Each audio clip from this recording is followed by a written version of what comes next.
Pues vamos a dar comienzo a esta cuarta conferencia, esta cuarta plática de esta Semana Santa que hemos ido pues en estos días desarrollando a través de estos personajes para profundizar, contemplar la pasión, ¿no?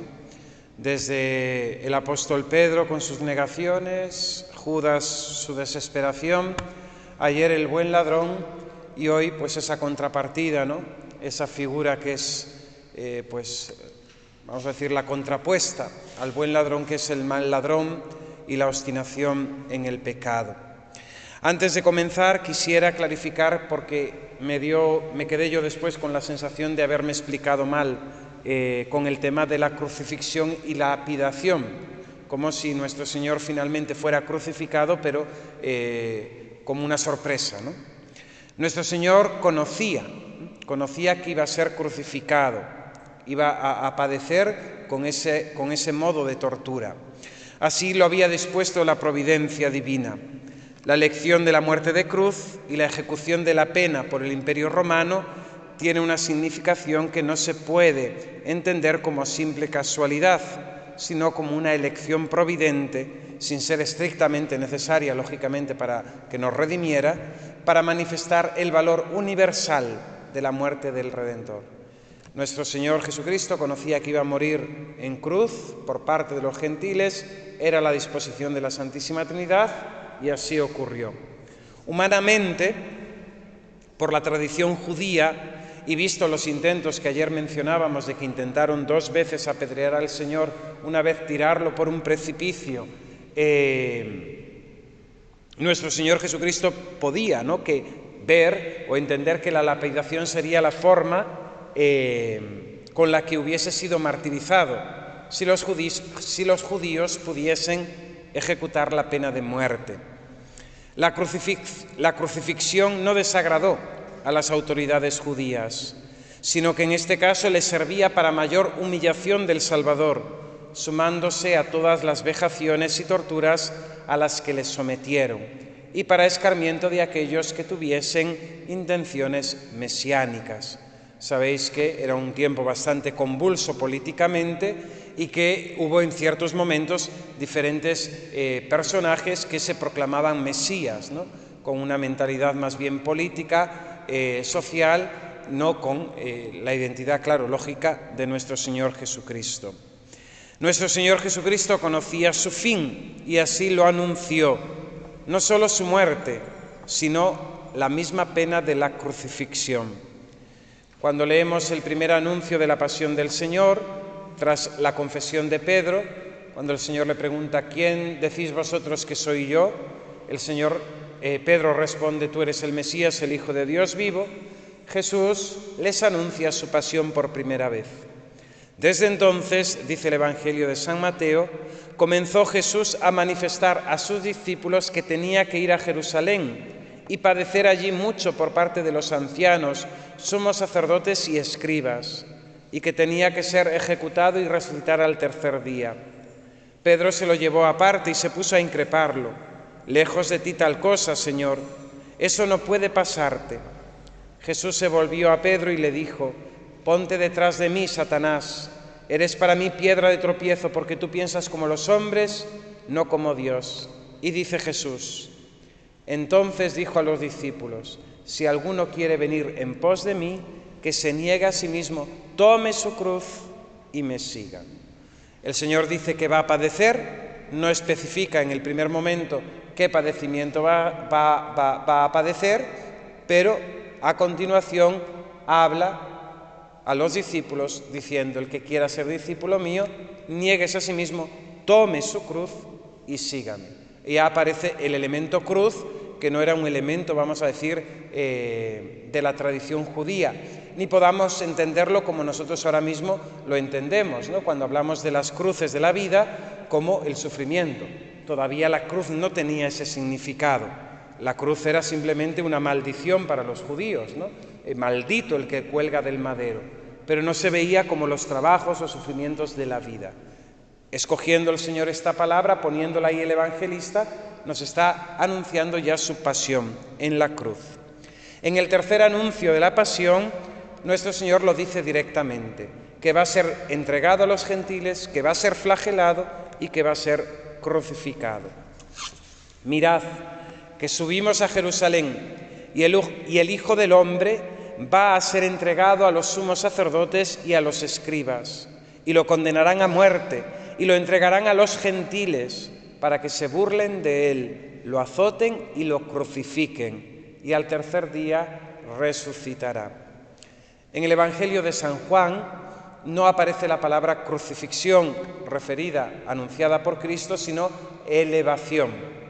Y hay en varios momentos donde nuestro Señor refiere la realidad de su muerte como esa elevación. La primera de ellas es en la conversación con Nicodemo, ¿no? Cuando el Señor, tomando el ejemplo del Antiguo Testamento, cuando los israelitas habían sido mordidos por aquellas serpientes venenosas, y Dios le manda a Moisés hacer una serpiente de bronce y elevarla en un estandarte. Tomando ese ejemplo, esa imagen del Antiguo Testamento, nuestro Señor dice: lo mismo que Moisés elevó la serpiente en el desierto, la elevó en alto, ¿no? Así tiene que ser elevado el Hijo del Hombre, para que todo el que cree en él tenga vida eterna. Juan 3. En el capítulo 8 de San Juan dirá: cuando levantéis en alto al Hijo del Hombre, sabréis que yo soy, y que no hago nada por mi cuenta, sino que hablo como el Padre me ha enseñado. Otra vez esa expresión elevación. En Juan 12 dice: ahora va a ser juzgado el mundo, ahora el príncipe de este mundo va a ser echado fuera, y cuando yo sea elevado sobre la tierra, atraeré a todos hacia mí, ¿no? Esa muerte de Cristo en la cruz, que es esa atracción de todas las almas, si bien a unas para salvarlas y otras esa cruz será piedra de tropiezo, ¿no? Para condenarse, según acepten o no la redención y salvación de Cristo. En Juan 18:32 se confirma cómo la muerte del Señor iba a ser por aquellos gentiles. Cuando Pilato le dice a los judíos en esa lucha, ¿no?, por liberar a Jesús: lleváoslo vosotros y juzgadlo según vuestra ley. Los judíos le dijeron: no estamos autorizados para dar muerte a nadie. Y así, dice el evangelista, se cumplió lo que había dicho Jesús, indicando de qué muerte iba a morir. ¿De qué muerte iba a morir? Entregado a los gentiles, crucificado. Bien, vamos a fijar hoy la atención en el mal ladrón. Si bien ayer pues nos maravillábamos, ¿no?, y como que se nos ensanchaba el corazón al ver la figura de aquel buen ladrón, ¿no?, que en medio de aquel tormento y aquella pena de muerte que sufría junto con el Redentor del mundo, supo ver en Cristo al Salvador, al Rey, ¿no?, y le pidió ese: acuérdate de mí cuando llegues a tu reino. Y esto pues nos motivaba a nosotros también, ¿no?, ante nuestra realidad pecadora, ante nuestra fragilidad, ante nuestra torpeza, esa esperanza en la misericordia del Señor, ese poder escuchar también de Cristo: hoy estarás conmigo en el paraíso.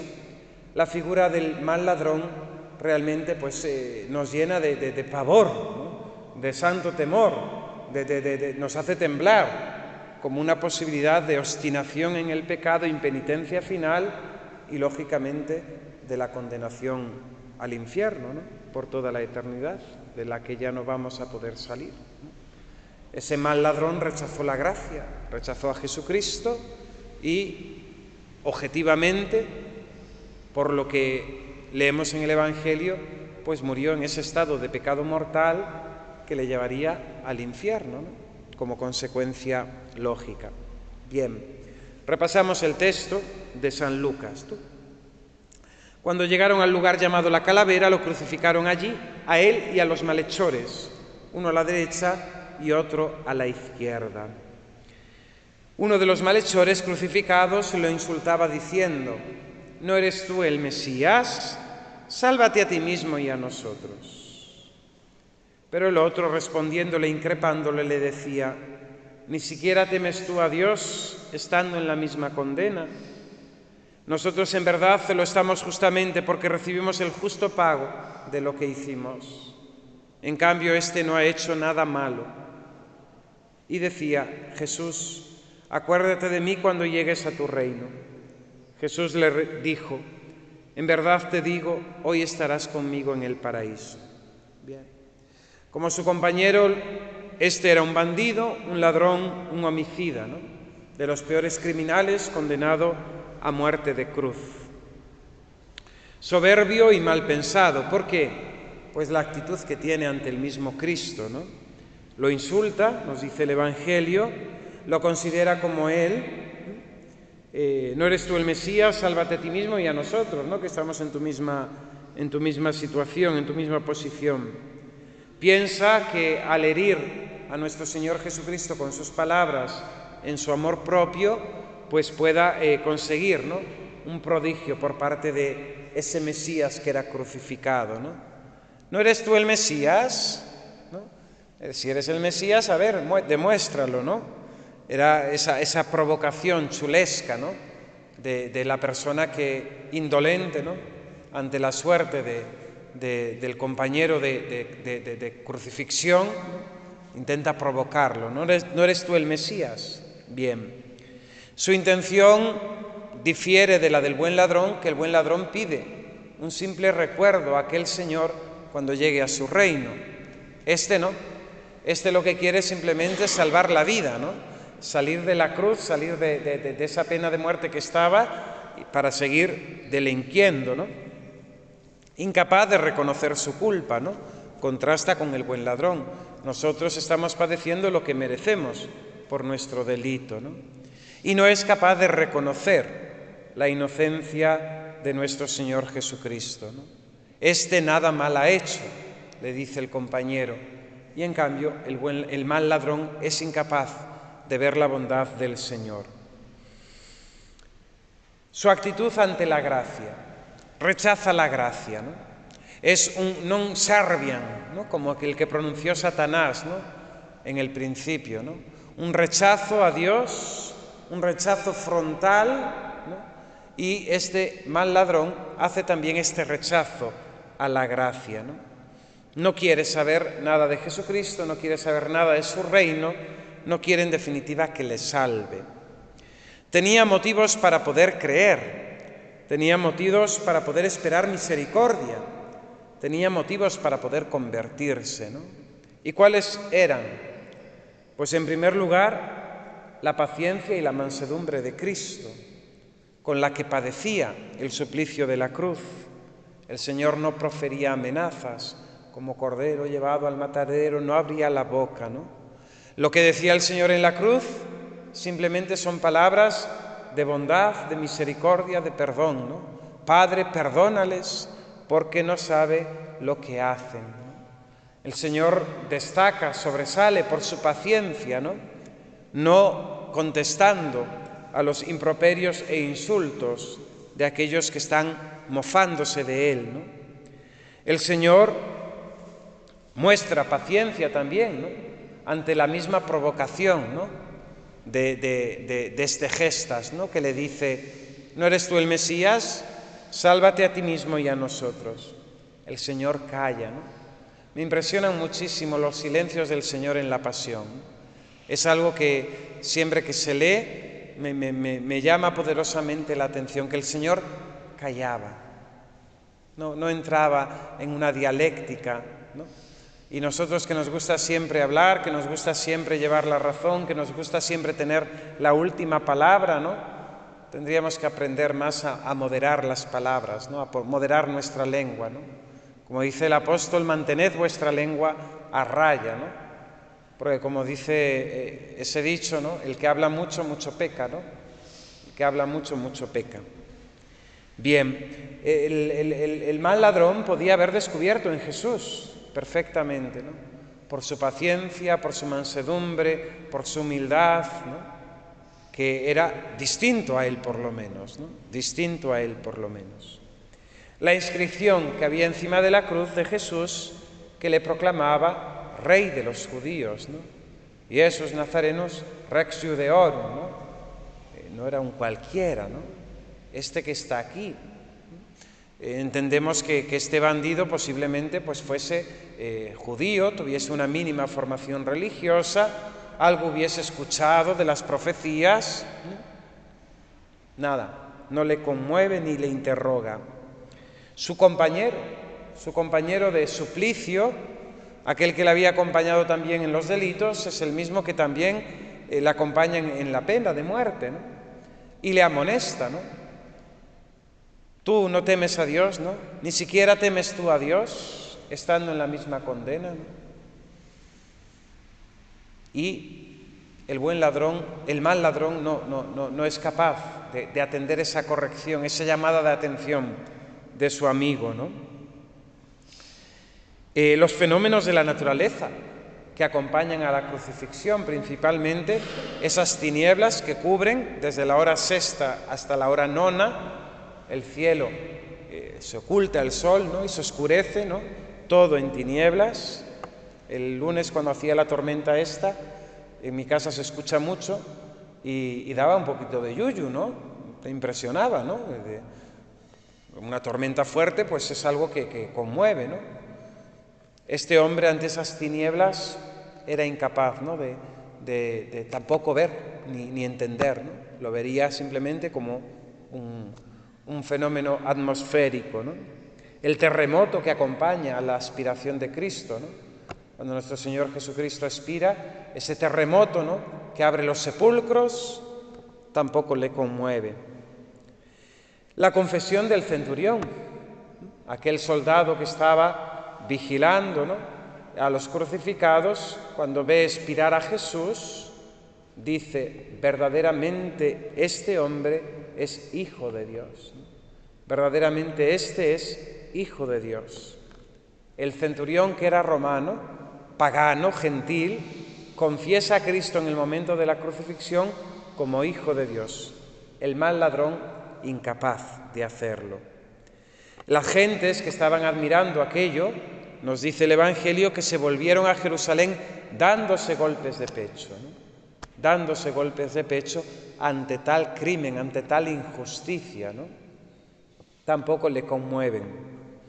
La presencia de Nuestra Señora, la Virgen Santísima, al pie de la cruz, de San Juan, de la Magdalena, de aquellas otras mujeres, el diálogo de Cristo con su madre y con el discípulo amado, nada mueve el corazón de este ladrón, de este mal ladrón, ¿no? Endurecido en su corazón, endurecido en su pecado. Se endurece en su pecado, provoca e insulta a Dios. ¿No eres tú el Mesías? Sálvate a ti mismo y a nosotros. ¿Por qué Dios reprueba al mal ladrón? ¿Por qué Dios le niega las gracias ya a este mal ladrón, ¿no?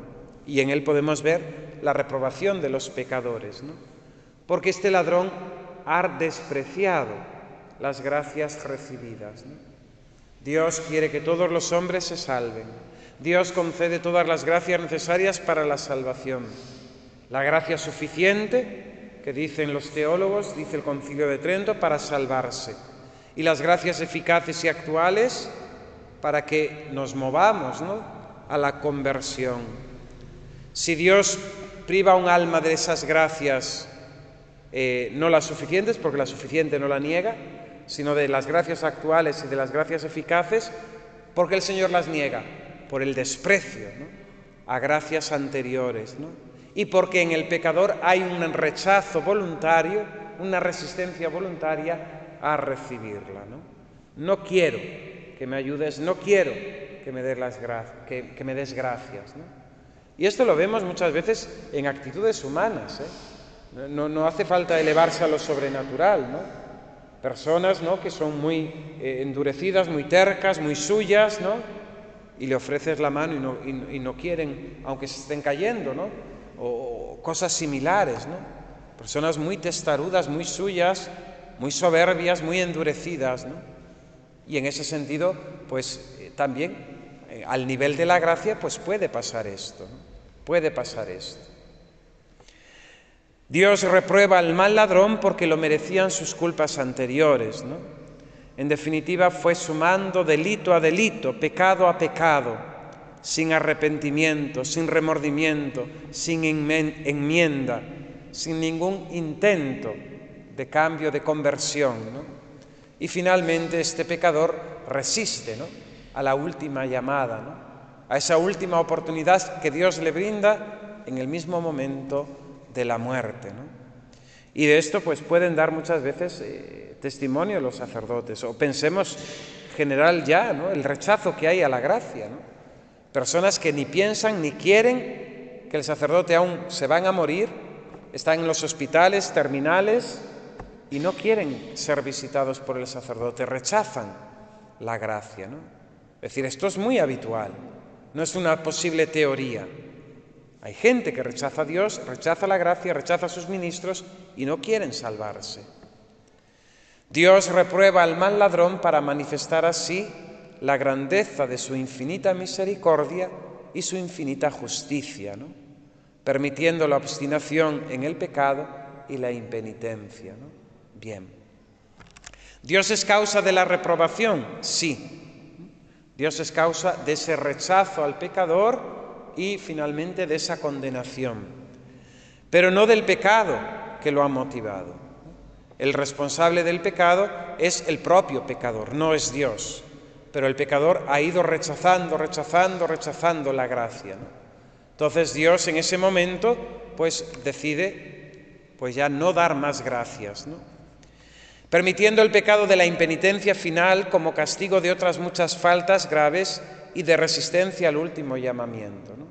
Es como cuando a un niño le está diciendo, niño por ahí no, niño por ahí no, niño por ahí no, y el niño pues dejas que se dé de bruces, ¿no? Una vez que no atiende a razones, ¿no?, una vez que le has... Pero ¿cuántas veces nos pasa esto, ¿no?, con las personas, ¿no? Pero si haces esto, mira que va esto, mira que te va esto. Y continuamente, con una terquedad tremenda, las personas no quieren atender, ¿no? Se encierran en su terquedad. Bien.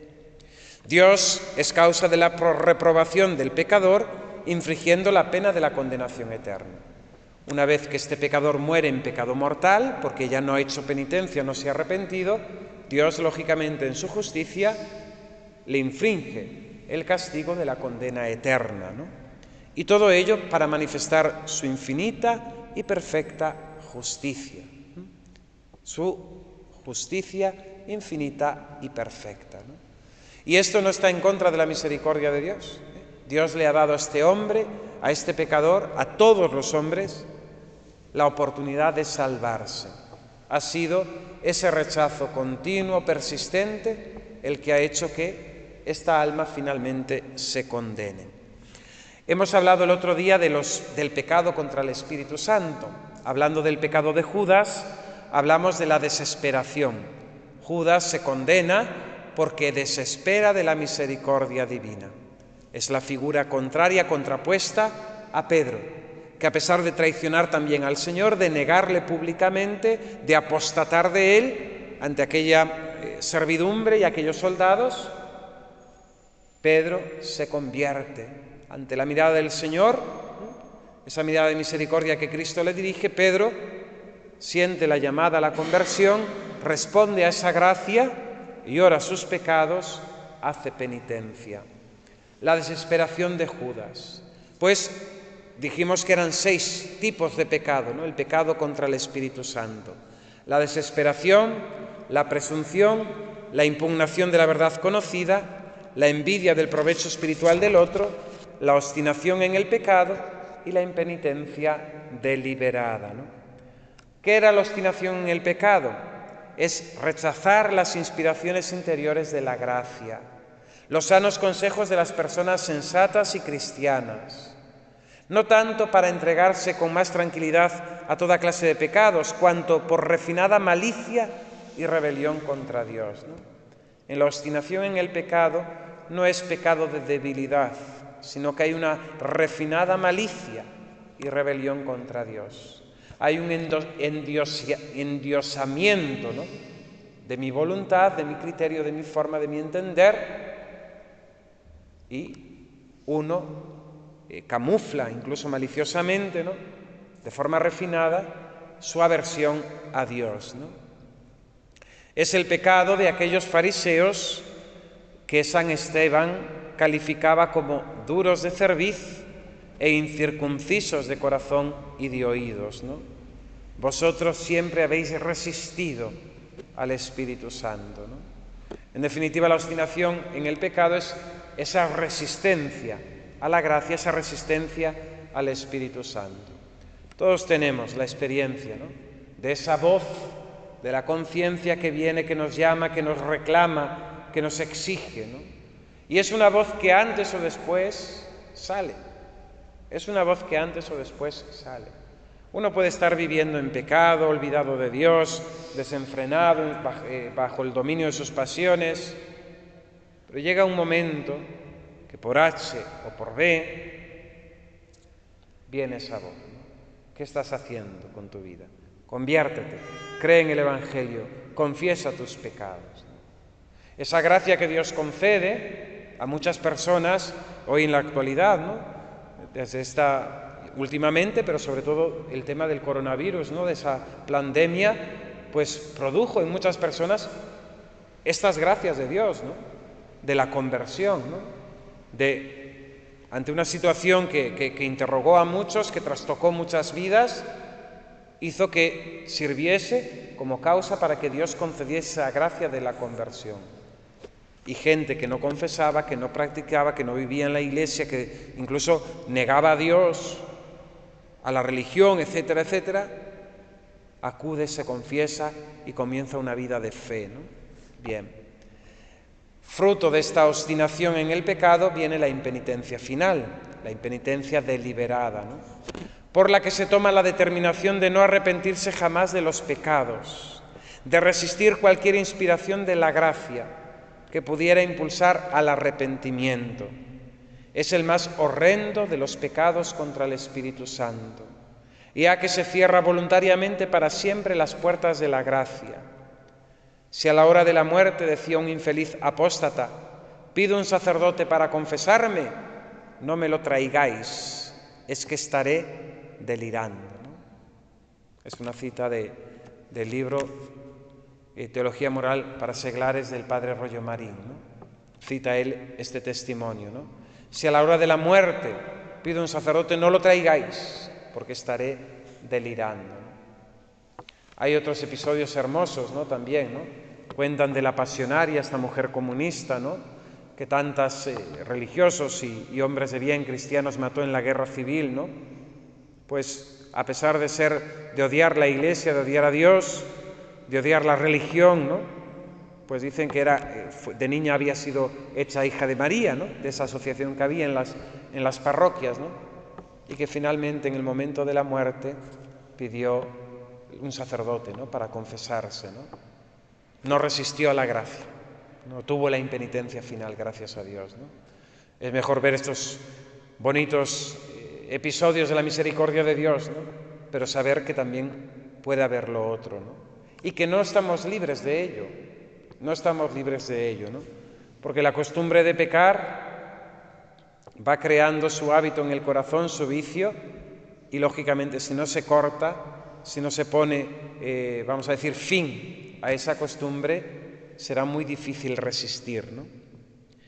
El padre Royo Marín, en otro de sus libros, La teología de la perfección cristiana, habla de diferentes tipos de pecadores. Los pecadores de ignorancia pecan porque no saben, porque no conocen, porque su instrucción religiosa es mínima, ¿no? Pues esto es la mayoría, ¿no?, un pecado de ignorancia, ¿no? Aunque no podemos olvidar que hay una ley natural inscrita por el Señor dentro del corazón del hombre, ¿no? Lo dice el apóstol San Pablo, esa ley que llevamos inscrita en nuestros corazones. El ser humano, el hombre y la mujer, tienen en su conciencia el sentido del bien y del mal. Todo el mundo sabe que matar es malo, lógicamente, ¿no? ¿Qué es lo que pasa? Que en nuestra sociedad actual somos tan hipócritas, ¿no?, que levantamos nuestras cabezas y nuestro grito al cielo, ¿no?, cuando se habla de Hitler, de su genocidio, ¿no?, y cuando nos referimos a la hipocresía de nuestro momento actual, ¿no?, que somos peor que Hitler, con el aborto, que matamos miles y miles de vidas cada año, ¿no? Siempre pongo el mismo ejemplo, ¿no? El cálculo más o menos de abortos en España creo que son como unos 100.000, ¿no? Toledo tiene 80.000 habitantes. Es como si cada año arrasásemos una ciudad, ¿no? Como si cada año arrasásemos una ciudad, ¿no? Y no vemos la gravedad, no vemos el crimen, ¿no? Somos tan hipócritas que incluso con el lenguaje, interrupción voluntaria del embarazo, etcétera, etcétera, es un embrión. No, es un hijo de Dios, una criatura de Dios, un hombre y una mujer. De ahí no va a salir nada más que eso. Y en cambio, hipócritamente, somos los que nos espantamos, ¿no?, de los romanos o de Hitler. Pero ¿qué Hitler somos nosotros ahora? ¿Qué Hitler somos nosotros ahora, ¿no? El pecado de ignorancia, ¿no? Si bien estos tienen ante Dios, pues lógicamente ante el juicio de Dios van a ser excusados, ¿no?, en gran parte, ¿no?, por su torpeza, por su ignorancia, ¿no?, porque no conocían, porque no sabían, ¿no? Y Dios en eso es misericordioso con nosotros, ¿no? Fijaos que en un Estado las leyes hay que cumplirlas, las conozcas o no las conoces, no las conozcas. Y si no las conoces y no las cumples, las incumples y te pillan, tienes que pagar la infracción, ¿no? Si yo voy a Francia y el límite de velocidad, ¿no?, está en 130, pero imaginemos que son 100 en la autopista y yo pongo mi coche a 120, me paran, me multan, tengo que pagarlo. No, es que no sabía que aquí no se podía ir a más de 100, ¿no? Es que en España se puede ir a 120, sí, pero usted tiene la obligación de conocer la ley, ¿no? Y te castigan, te ponen la infracción, ¿no?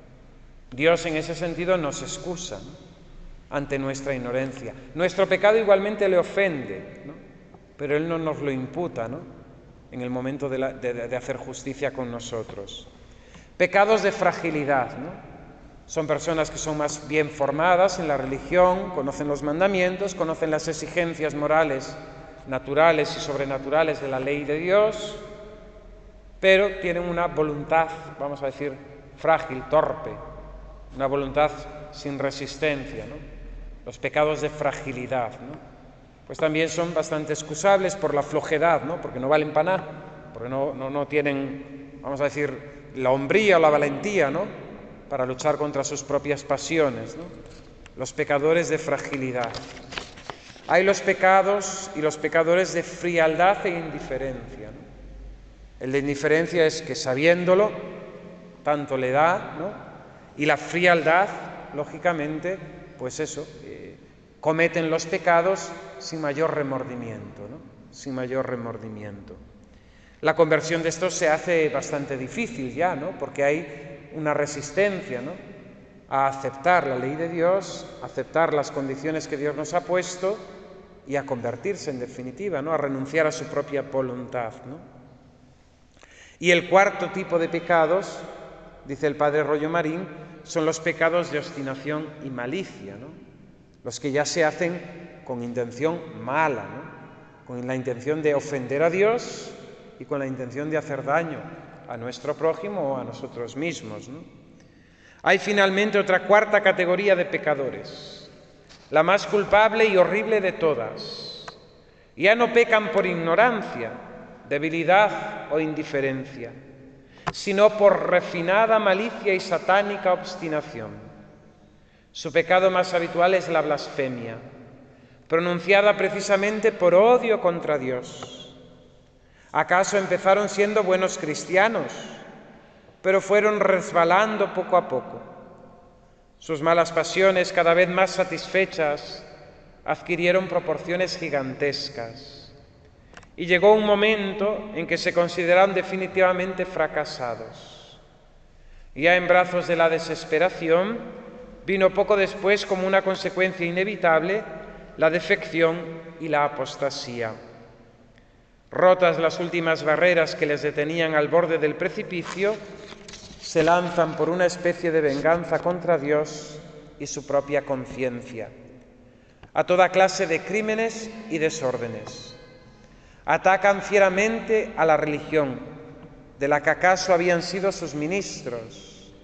Combaten a la Iglesia, odian a los buenos, ingresan en las sectas anticatólicas, propagando sus doctrinas blasfemas, malsanas, con celo y ardor inextinguible, y desesperados por los gritos de su conciencia, que chilla a pesar de todo, se hunden más y más en el pecado.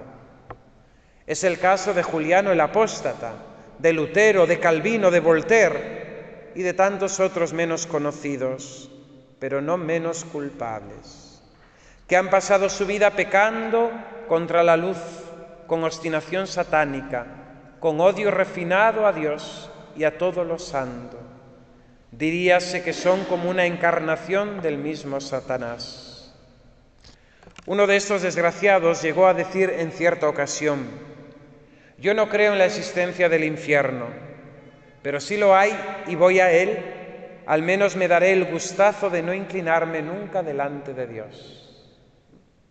Fijaos, ¿no?, a lo que llega, ¿no?, la obstinación y esa impenitencia, ¿no?, a creerse, ¿no?, más que Dios, y a negar, ¿no?, esa adoración que es debida a Dios nuestro Señor.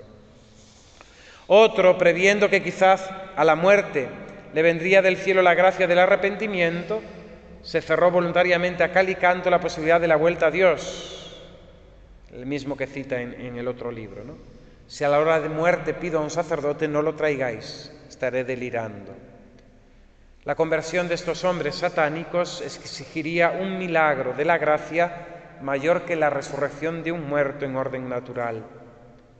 Es inútil intentarla por vía de persuasión o de consejo.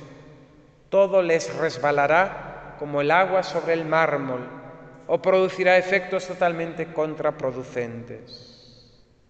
No hay otro camino que el estrictamente sobrenatural: la oración, el ayuno, las lágrimas, el recurso incesante a la Virgen María, abogada y refugio de pecadores. Se necesita un verdadero milagro y solo Dios puede hacerlo. No siempre lo hará, a pesar de tantas súplicas y ruegos. Diríase que estos desgraciados han rebasado ya la medida de la paciencia de Dios y están destinados a ser por toda la eternidad testimonios vivientes de cuán inflexible y rigurosa es la justicia divina cuando se descarga con plenitud sobre los que han abusado definitivamente de su infinita misericordia. Bien, ¿qué podemos hacer para llevar estas pobres almas a una vida más cristiana, más en armonía con las exigencias del bautismo y de sus intereses eternos?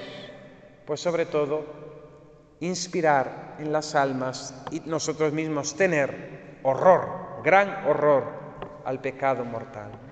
Gran horror al pecado mortal. El horror al pecado mortal. Para lograrlo, nada mejor después de la oración que la consideración de su gravedad y sus terribles consecuencias.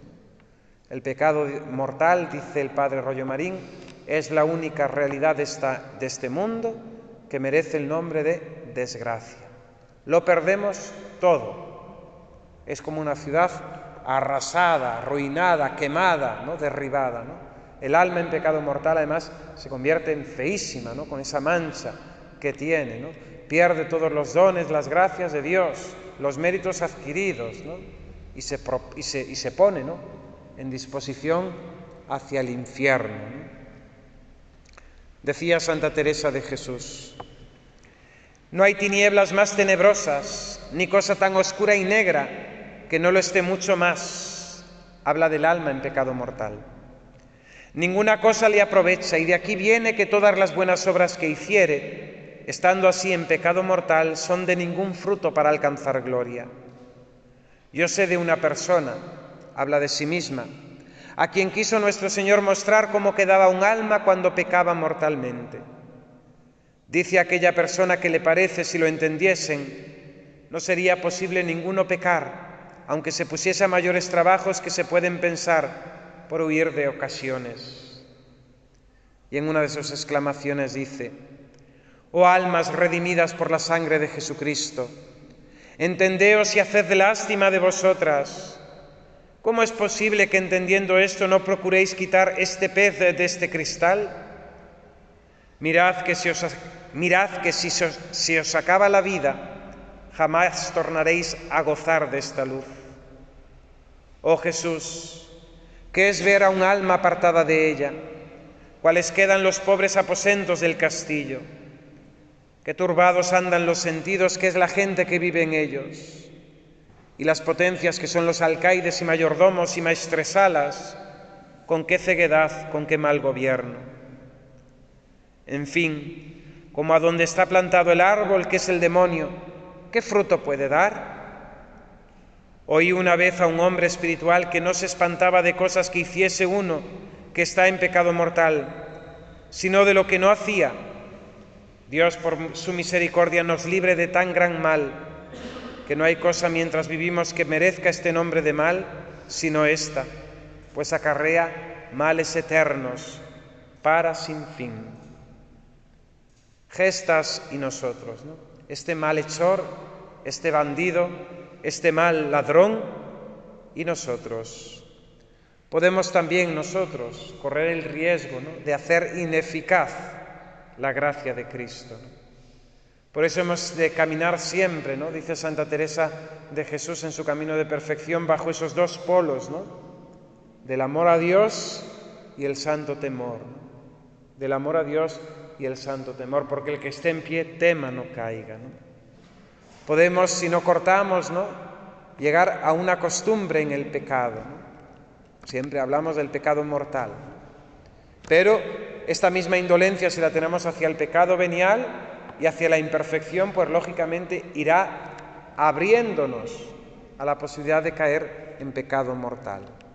Había una catequista muy simpática, ¿no?, que le decía a los niños que 10 pecados veniales hacen uno mortal, entonces hay que confesarlos, ¿no? No es así, pero el pecado venial también lo tenemos que detestar, porque el pecado venial dispone, nos prepara, afloja nuestra voluntad para poder caer en un pecado mortal, ¿no? Entonces, a lo mejor si no tenemos la costumbre de pecar, podemos llegar a tenerla si no somos capaces de poner ahora, ¿no?, cortapisa a nuestros pecados veniales. Y segundo, por la incredulidad en la justicia divina, ¿no? No creo en el infierno, la misericordia de Dios es infinita, Dios es muy bueno, Dios me salvará. Resistencia a la verdad conocida, recordad, ¿no? Era otra de las formas del pecado contra el Espíritu Santo, ¿no? Rechazo los dogmas católicos que me hablan del cielo, del infierno, del purgatorio, del pecado, de la gracia. Lo sé, lo he escuchado, pero no lo atiendo, ¿no? No va con mi vida, ¿no? San Alfonso María de Ligorio dice en una de sus predicaciones dominicales el peligro que corre el pecador que tarda en convertirse. Citando a San Agustín, dice que hay 3 especies de cristianos. Los primeros son aquellos que han conservado su vida inocente desde el bautismo. Los segundos, los que después de haber pecado se convirtieron y perseveraron en estado de gracia. Los terceros pertenecen todos aquellos que cayeron y recayeron en el pecado y llegan a este estado a la hora de la muerte. Hablando de los primeros y de los segundos, asegura que se salvarán, mas en cuanto a los terceros, dice que nada presume y que nada promete. Y por estas palabras da claramente a entender que es muy difícil que se salven. Santo Tomás enseña que el que está en pecado mortal no puede vivir sin cometer otros pecados. La persona que está en pecado mortal está en una situación de que va a cometer, quiera o no quiera, lógicamente queriendo, pero la situación de pecado mortal te dispone a cometer otros pecados. Dice San Gregorio, el pecado que no se borra con la penitencia arrastra otro pecado con su misma malicia, de donde resulta que no solamente es pecado, sino causa del pecado. Es decir, estar en estado de pecado y no confesarse y resistirse nos dispone, va a ser causa para que caigamos en más pecados, ¿no? Sigue diciendo, ¿no?, San Alfonso María, ¿quién te asegura que tendrás tiempo para convertirte y que no te sorprenderá una muerte repentina que te arrebate del mundo antes de poder convertirte, de poder practicar esa conversión. El Señor, que prometió el perdón al que se arrepiente de su culpa, no prometió conceder tiempo para convertirse al que quiere perseverar en el pecado. San Gregorio Magno, ¿no? El Señor, que prometió el perdón al que se arrepiente de su culpa, no prometió el tiempo, prometió el perdón para que el que quiera arrepentirse, pero no le promete tiempo a aquel pecador que quiere persistir, perseverar en su pecado, ¿no? Mas supongamos que el Señor nos dé tiempo para convertirnos. El Señor, que es bueno, la paciencia de Dios con nosotros. Si no te conviertes ahora, ¿quién te asegura que mañana te vas a querer convertir? Sepas que los pecados son otras tantas cadenas que sujetan al pecador y le impiden entrar por el camino de la gracia. Los pecados agravan tanto al pecador que no le permiten pensar en el cielo ni en su salvación eterna, ¿no? El pecado entorpece el entendimiento, ¿no? Fijaos, ¿por qué está nuestra sociedad así como está? Pues yo la única explicación que le encuentro es por el entorpecimiento de las inteligencias debido al estado de pecado. La gente no está en gracia de Dios, la gente no se confiesa, la gente tiene la cabeza entorpecida. Porque uno puede pensar que hay malos, y es cierto, hay personas malas en el mundo. Hay personas que disfrutan haciendo el mal. Siempre pongo un ejemplo de una señora que yo conocí, que vinieron unos invitados de su hija a casa, ¿no? Y ella cultivaba un tipo de pimiento que se da allí en Galicia que se llama pimiento de Padrón. Y se lo ofreció, se los preparó y se lo ofreció. Ese pimiento, según el riego y tal, siempre sale alguno que pica, y pica fuerte, como una guindilla, ¿no? Pues esta persona, cuando las personas, claro, sus invitados probaron el pimiento que picaba, le decían, ¿cómo pica esto? ¿Cómo arde, no? Y la señora después lo contaba, pero además riéndose con malicia, ¿no? Le dije, bebed agua, bebed agua. Con el agua pica más. Claro, lo hizo con maldad. No era simplemente porque se toma miga de pan o un poco de vino y rebaja el picor, ¿no? Pero no, esta persona le dijo, bebed agua, como para... ¿Queréis picante? Pues toma, ¿no? Doble, ¿no? Entonces, en este sentido, el pecado... Vemos, ¿no?, como que lleva esa malicia. Hay personas malas, hay personas malas. Hay personas tontas, imbéciles, tontos, ¿no? Lo que San Alfonso María también dirá, la ignorancia invencible. No hay más, ¿no? Pero en general, bueno, las personas hay una normalidad, ¿no? Porque hay tal obstrucción, tal, vamos a decir, tal torpeza, ¿no?, para ver la verdad, para ver el bien, ¿no? Para llamar, incluso para llegar a llamar al mal bien y al error verdad. ¿Por qué están así las cabezas? Por el pecado. El pecado entorpece el entendimiento. Y si ahora mismo no eres capaz, que ahora tienes la gracia, la luz para ver que has obrado mal y convertirte, ¿quién te aseguró que lo harás mañana? Cuando el hombre vence una tentación, adquiere mayor fuerza para vencer la segunda, y el demonio la pierde. Pero al contrario, cuando cede a la tentación, el demonio adquiere fuerzas de gigante y el hombre queda tan debilitado que no tiene fuerzas para resistirlo. Y entonces, ante la siguiente tentación, no tiene resistencia, no tiene fuerza para poder vencer. Dice San Alfonso María de Ligorio: mas dirá alguno, San Pablo dice que Dios quiere que todos los hombres se salven. Y Jesucristo vino al mundo para salvar a los pecadores. Sí, Dios quiere que todos los hombres se salven. ¿Quién lo niega? Pero aquellos que quieren salvarse, mas no aquellos que quieren su condenación. También es verdad que Jesucristo vino a salvar a los pecadores, pero no a los pecadores obstinados que aman el pecado y desprecian a Dios. Para salvarnos necesitamos dos cosas: la gracia de Dios y nuestra cooperación. A pesar de todo esto, el pecador obstinado suele decir: mas, ¿quién sabe si Dios se apiadará de mí, como ya lo ha hecho con otros grandes pecadores?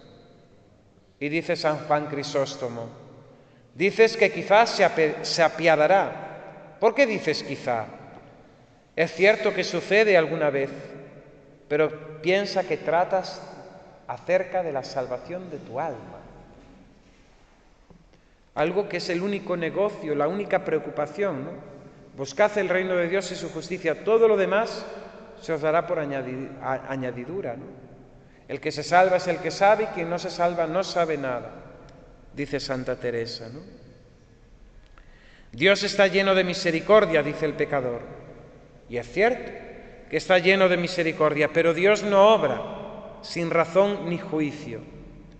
El usar siempre de misericordia con el que quiere seguir ofendiéndole no sería bondad de Dios, sino estupidez. Lo que os dije yo el otro día del abuelo chocho tonto, que no distingue el bien del mal, o si el niño ha roto algo y no es capaz de regañarle y de castigarle, ¿no?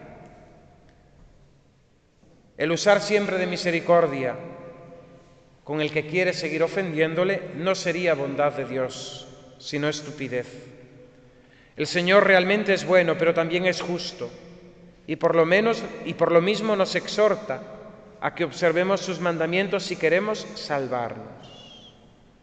Si Dios tuviese misericordia de los buenos y de los malos, de modo que concediese la gracia de convertirse indistintamente a todos antes de morir, esta manera de obrar sería hasta para los buenos una gran tentación de perseverar en el pecado.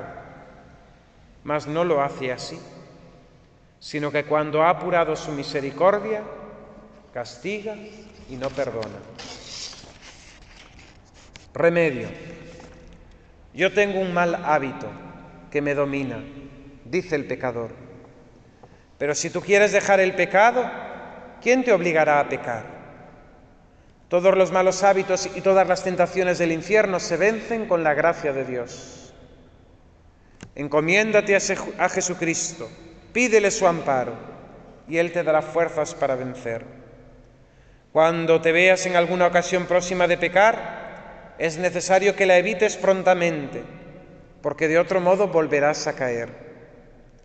San Jerónimo dice que no debemos detenernos a desatar la tentación, sino que debemos cortarla de un golpe. Ve presto, hermano mío, busca un confesor y él te dirá lo que tienes que practicar. Y si por desgracia cometieses después algún pecado mortal, confiésalo aquel mismo día o aquella noche si puedes. Escucha finalmente lo que ahora te digo. Dios está dispuesto a socorrerte y tu salvación depende de ti. Tiembla, pues, oh cristiano, porque estas palabras mías te atormentarán como otras tantas espadas por toda la eternidad en el infierno, si ahora las desprecias. Palabras de San Alfonso María de Ligorio. Por eso aprendemos, ¿no?, que el que esté en pie tema no caiga. Con muchísima humildad tenemos que vivir en la presencia de Dios, dándole gracias, ¿no?, de que nos vemos libres de grandes pecados, de que no le ofendamos. Dar gracias a Dios de no vernos en pecados mortales, pero también en ese sentido, con muchísima humildad, pedirle al Señor esa perseverancia en la gracia, ¿no? Y tener también la misma resolución, la misma, vamos a decir, convencimiento de la lucha contra nuestros defectos, de nuestras faltas y contra el pecado venial, ¿no?